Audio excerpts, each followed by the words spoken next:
Okay, so we're going to start today's event. Well, good afternoon, everyone. Thank you for joining us. My name is Ida. I'm the secretary for IEEE Women in Engineering, and I'm going to give a little bit of introduction about who we are and what we do.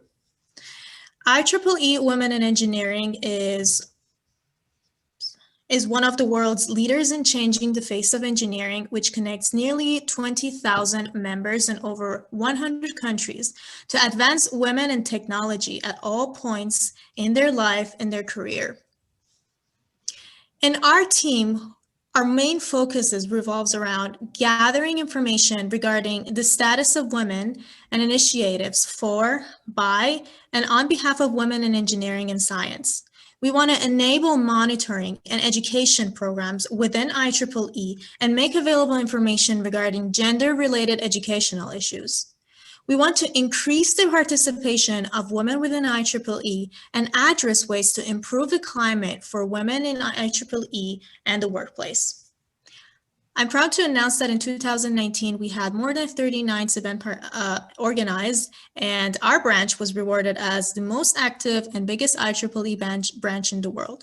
For more information, please don't hesitate to contact me or check our main page at toronto.ieee.ca/women in engineering.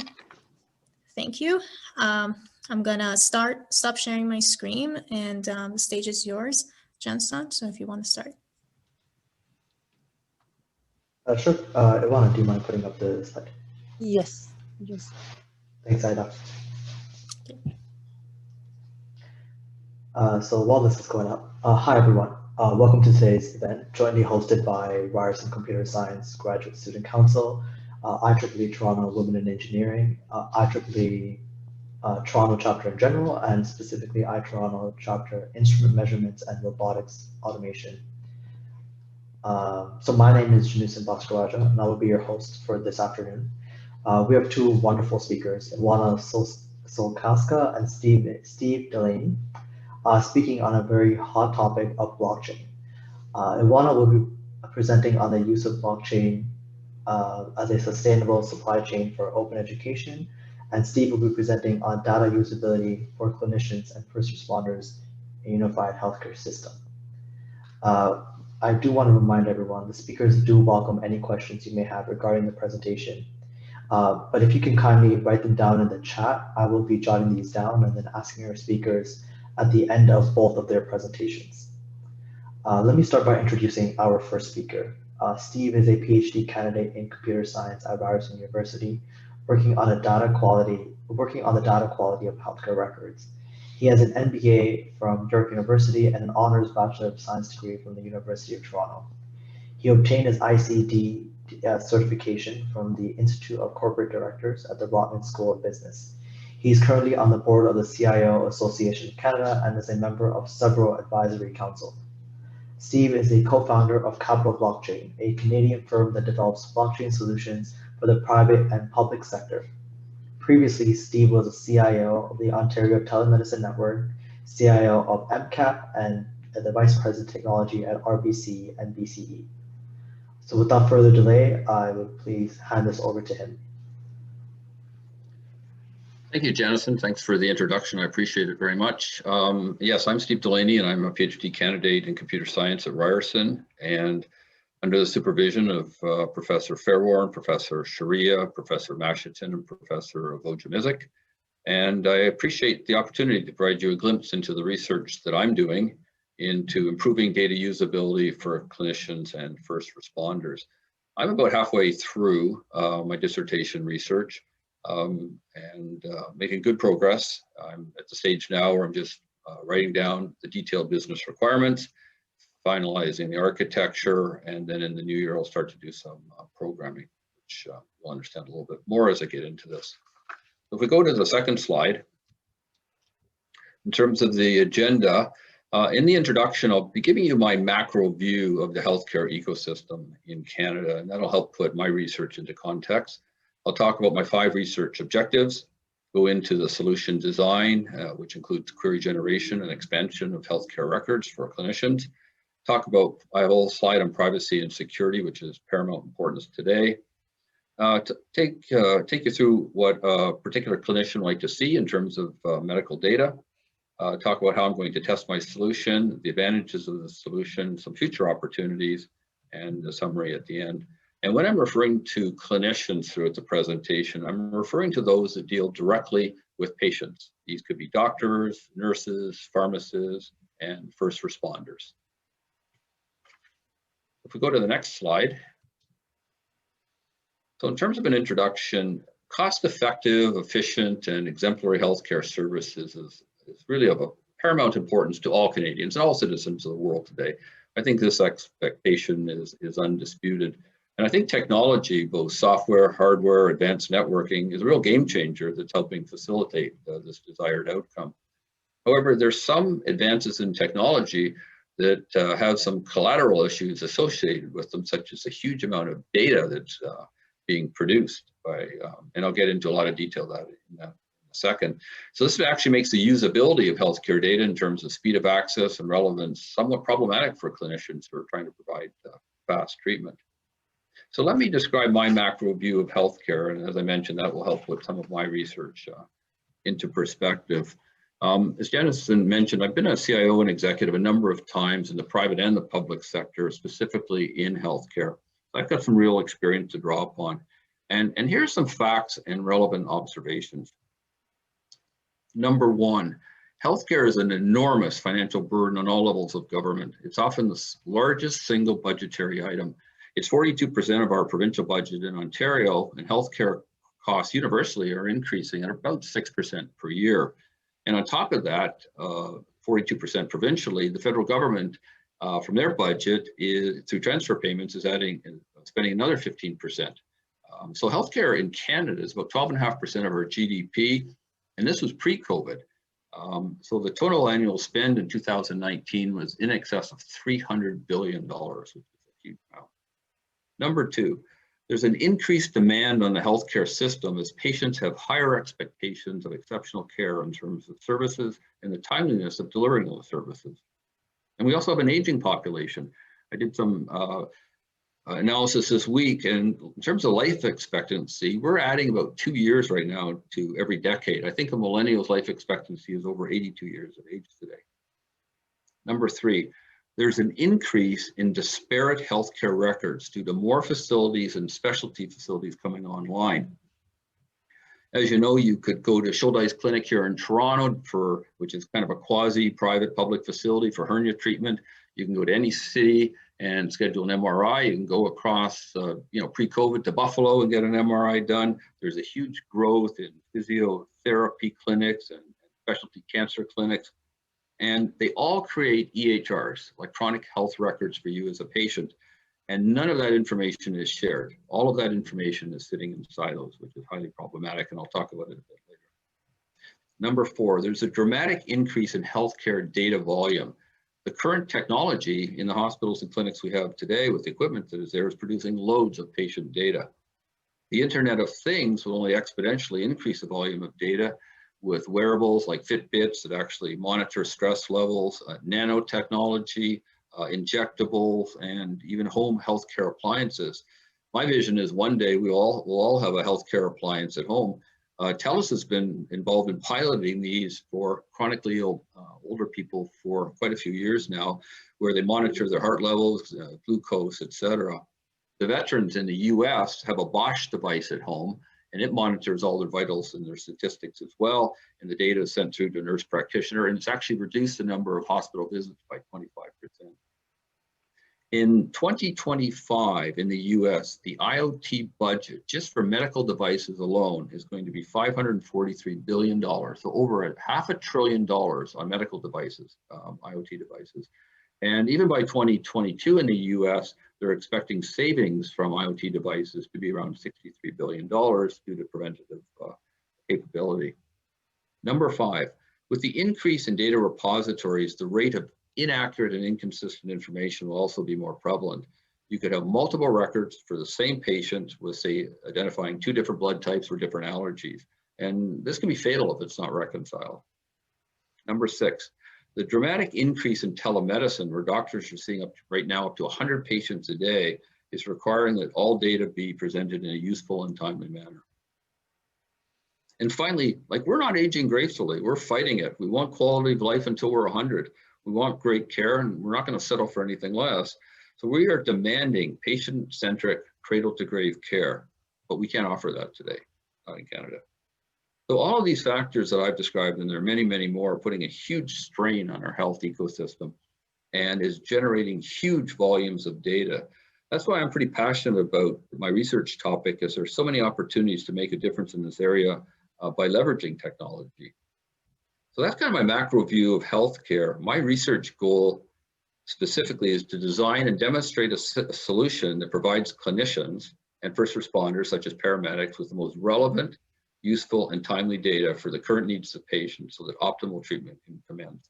And the technology solution set that I've selected includes GraphDB, Semantic Web, and Blockchain. And I'll go into that in a bit of detail in a few slides. So if we go to the next slide. So in terms of my 5 requirements here, the first requirement is to minimize the effort for clinicians to retrieve data. And I'll accomplish that by creating queries based on the profile of the particular clinician. For those of you who like statistics, there's about 100,000 doctors in Canada today, around 31,000 in Ontario. 50% of the doctors are family practitioners, 50% are specialists. And among the specialists, there's 64 different specialties. And of the 64, 13 of them have over 1,000 doctors in them. And these are the doctors involved in emergency medicine, radiologists, neurologists, cardiologists, psychiatrists, pediatricians, orthopedic surgeons. And I'm going to be working with a few of those to develop schemas specific to their profession and their needs. Number 2, in terms of just returning data from electronic health records, I also want to identify relationships between data, and I can use that with GraphDB and Semantic Web. Number 3, it's very critical to have a whole slide on privacy and security, and I'm going to be using blockchain because it's a great vehicle to put all of the privacy selections determined by patients. Number 4, what's also critical is not just returning data that the clinician wants to see, but return it in a manner that best suits their particular needs. It could be graphs or charts or lists of information. And so I'll be returning the information. Now, I'm not returning diagnosis, but I'm providing information to allow the clinician to make a more informed decision. And finally, I have to have a solution that's cost effective to maintain and operationalize. And to do that, the design is separated basically into 2 components. The GraphDB, and I'll explain what a GraphDB is in a minute, contains healthcare data interrelationships, and it has pointers to the healthcare data. But then the EHRs that contain things like the particular drug that a patient may be on, and the semantic databases, which are information about that particular drug, they remain untouched. So their operational, administrative, and development processes don't have to be changed at all with the solution that I'm proposing. If we go to the next slide, this is my solution design or my systems design. And let me kind of walk you through it from the top with the clinician, kind of in a clockwise manner. And this is kind of how it's going to work. So the clinician would authenticate themselves using a user ID and password. They would enter the patient's ID, whose healthcare information is required, and OHIP number is kind of a common key to healthcare systems in Ontario. And then they would select a scheme upon which kind of information they want. And they would also determine the level of expansion of the query, like any additional relationship information they want back. The information in the schema then is sent to the query expansion engine at the bottom. And based on the data described in the schema and the relationships between the data described in the GraphDB, instructions are created and sent to the query execution engine along the bottom there. And then the query execution engine builds the query and sends it to the semantic databases and the EHR databases on the left. Now, let me stop and talk a little bit about EHRs, because this is a major problem today. And I've alluded to it already, that data today for healthcare is not consolidated. It sits in silos. I'll give you a use case.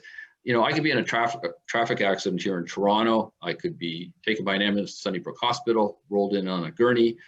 they'll find my OHIP card and my wallet, and they'll go over to computer to try to find information out about me. If I haven't been a patient in the past at Sunnybrook Hospital, the best they can find out about me is they can access OLIS, the Ontario Lab Information System. So if I've had an MRI, a CAT scan, an X-ray in the past, they'll find out that. But more importantly, they don't have any access to my family doctor's records, any access to what drugs I might be taking from Shoppers or Rexall, no access to any specialty medical treatments that I'm getting. So what do? I'm dying, and they run a bunch of expensive and perhaps unnecessary tests on me because they have no idea what allergies I have, what drugs I'm taking. They don't know anything really about me. Now this is being addressed. It's being addressed in other countries in the world today. Australia, that's 2/3 the size of Canada with around 25 million people. They use blockchain as a big part of their solution, and they have consolidated medical records now for all their citizens. Estonia has it, Sweden's piloting it, and we're starting to get a sample of it here, even in Canada. The University Health Network downtown has 3 major hospitals, Princess Margaret, Toronto General, and Toronto Western. They actually now are sharing information about patients. And in fact, they've set up a thing called My UHN, which is a portal for now 100,000 patients. So they can go in and take a look at some of their data and set up schedules. So we're moving in that direction. Now, I've designed my solution that I can work with siloed information, but it'll even be more effective in the future when we have consolidated information.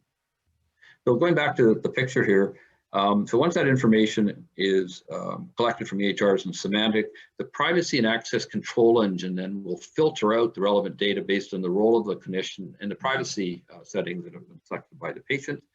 And then the privacy settings, access and permission controls, which are stored on blockchain for transparency, consistency, and mutability requirements. That data then is then passed to the UI for presentation to the clinician, and anything that's not allowed to be presented will just be cleared from memory. That's kind of how the solution works. So let me talk a little bit more about the query generation if we go to the next slide. So this diagram here is really the high-level process for building the query to retrieve data for the clinician, and it's really got 5 components here. The first, A, is the clinician initiates a query. B is the GraphDB. C is the semantic database information, and I'll get into this a bit more detail. D are the actual EHRs, the electronic health records, and all of those actions together produce the E, which is a generated query. So the schema itself in A, it's a list of all the EHR fields to be retrieved, and these could be individual fields or they could be groupings, which I've called medical subject areas, such as blood. I want to know everything about blood associated with the EHRs for these patients. And it's also on the direction to how that retrieved data is to be presented. If we move over to B, graph database, and for those who aren't familiar, a graph database is a database that uses graph structures for semantic queries. It's widely used today by Google, Amazon, Walmart, Cisco. Any companies have large amounts of data to handle. And these are purpose-built, and they're stored and they navigate various relationships. And the relationships are called edges in GraphDB, and they're basically the first-class citizens in a graph database. And most of the value of GraphDB is derived from these relationships. The graph database, they use nodes to store or point to data entities or edges, and the edges are to store the information between the entities. The graph databases have advantages for use cases where you need to create relationships between data and quickly query those relationships. There's many methods attempted to solve disparate data problems, and a knowledge graph associated with GraphDB is the most modern way today and the best to harmonize enterprise data. So graph databases are considered a powerful tool in creating knowledge graphs since they are a very flexible data model. There are about 20 GraphDB platforms out there today, and I'm leaning to one that's used by a lot of large companies called Neo4j, and it's open source, and I can develop algorithms using a variety of languages such as Java or Python or R or even C for that matter. If we go back to my diagram that I've got here, the GraphDB itself contains nodes with each node representing an EHR field, and I've named these EHR objects, and they could be blood pressure, weight, age.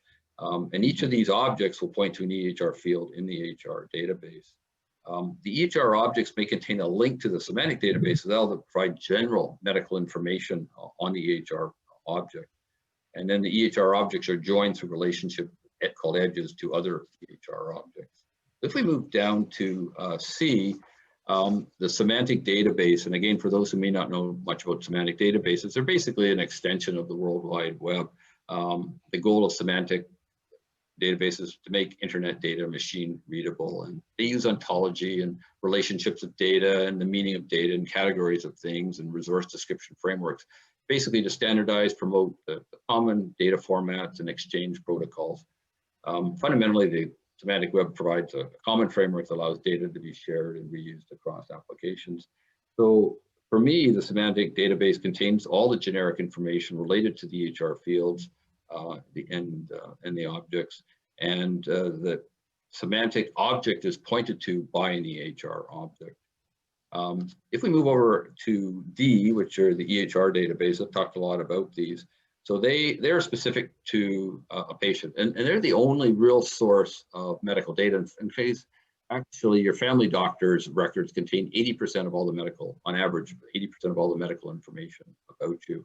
And the EHR objects in the graph database point to the data fields in one or more of the EHR databases. And then finally, when this all is pulled together, you have E, which is actually the generated query back to the clinician. So it would have the base query and the expansion request that the clinician made and the relevancy as well. So if we move to the next slide, please, in terms of privacy and security. One thing that you may be aware of, and it's really important for everybody who's attending the session today, is that on November 17th, the federal government tabled a bill called C11. The short title of the bill is called Digital Charter Implementation Act 2020. And it really governs the treatment of personal information. And this thing has real teeth if it's passed. The penalties for violation of these new privacy rules are a $25 million fine or 5% of annual revenue, whichever is higher. I mean, this is tougher than GDPR, the General Data Protection Regulations that were introduced in May 2018 in Europe. They only had a fine of 10 million euros and 2% of annual revenue. Now, this will probably be watered down as it goes through first and second reading in the House. But even if it's half as severe as what they're proposing, a violation could actually cripple the company. So why I'm bringing this up is that it's very important for all of us on all of our projects to take some of these new privacy concerns and consider them really paramount. I mean, this act includes things like data portability, where someone can force an organization to transfer their data to another organization. It includes the right of what they call erasure, which is disposal of information. With GDPR, they call it the right to be forgotten. So I could go to RBC and force them to remove all information about me in their bank if I decide to go to another bank. So there's some pretty tough things that need to be considered when you're designing solutions. Now, in our solution, the privacy settings are all established and controlled by the patient. And in most cases, like in my case, I would make all of my medical information available to clinicians, so they have the most informed view of me. But there may be cases where there may be some limitations on those privacy settings. You know, a young man could have a sexually transmitted disease in his teens, or a young lady could have a teenage abortion. And, you know, do you really want every medical professional for the rest of your life, for the next 80 years, seeing that? Maybe not. So maybe there's a time limit. Maybe everything before you were 20 is off limits. So the bottom line here is that the patient will actually determine the settings for what's made available to the clinician. And then the access and permissions have different roles as well. In other words, if I work for CAMH and I was dealing with mental health patients, I may have some information about that patient I don't want shared with other clinicians. Keep private information that the patient doesn't want released. Or if I'm in a clinic and I'm a receptionist, do I really need to see the whole medical record, or do I just care about the administrative side of that particular EHR?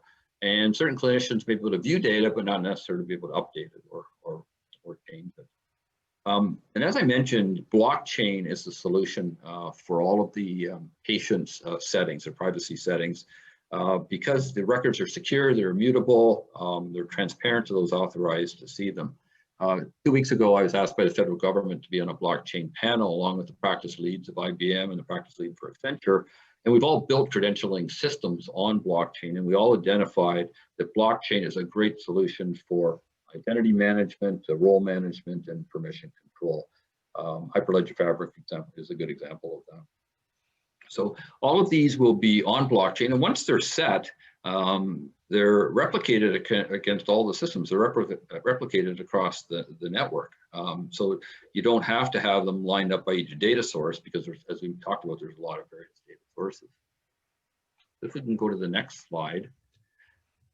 So in terms of the information that comes back to the clinician, as we mentioned, it's filtered by the schema. The clinician actually has the ability to filter down and get a different slice of the information. They could click on a data element and obtain more information. Earlier this week, I met with an addiction specialist who's part of our evaluation team to find out, first of all, is the research that I'm doing, still going in the right direction? And he said it was. He confirmed it. And when it comes to information, he said his biggest problem is that most information is unavailable, or he gets bombarded with information. That he gets a 30-page medical record, and he sees up to 100 patients a day, mostly through telemedicine. So I asked him specifically, what are the key things that you want to see return to you in terms of data? And patient medication was number one. And again, that's a real problem here we have in Canada with this information sitting in silos. I could go to 3 walk-in clinics tomorrow morning, get 3 prescriptions for the same thing, go to 3 Shoppers Drug Marts and get the prescription filled 3 times. That's problematic, and it could be a waste of money as well. Demographics, such as the age of patients, really critical. Any recent drug treatment programs they're on is important. Toxicology reports, lab results, and even past surgeries. And you kind of question, why surgeries? Well, after a surgery, a lot of patients get painkillers, and a lot of patients get addicted to these. So that was really important to him as well. And then psychiatric consults that talk about things like depression, anxiety, mood swings, and finding allergies. If you're going to make a prescription, it'd be great to know what the allergies a particular patient has. So this is a specific list of data for an addiction specialist. It would be a different specialty, for a different specialty, it would be a different list. And that's the whole point of the work that I'm doing. So if we go to the next slide. So in terms of testing and assessing the research, my goal right now is to try to find 1,000 records that have a substantial volume of data, like records that are quite large in size. And I'm having a real difficult time finding those because of all the privacy rules around them. And so I have requests in. I'm dealing a bit with Queen's University. But again, it's a very long process to get some of this data. Worst case for my research, I can use synthetic data, and that will suffice. I am using consulting clinicians to actually test whether the delivery on the schemas is correct. They'll be testing that. And they'll also be testing the whole proof of concept to confirm that the value proposition I'm putting forward has been accomplished, and that the solution really provides data that is more useful and makes a difference in how efficient and effective they are in their jobs. Go to the next slide. The advantage of my solution, as I mentioned before, is I can leave a lot of the existing structures and operational processes intact. I just have APIs going to the data, and it will work with there's about 12 different EHR vendors in the province of Ontario. TELUS, I think they bought Practice Solutions, I think has the largest market share, but the solution will work with any of the EHRs and any of the EHR types or any of the EHR locations, whether it's clinics or hospitals or pharmacies.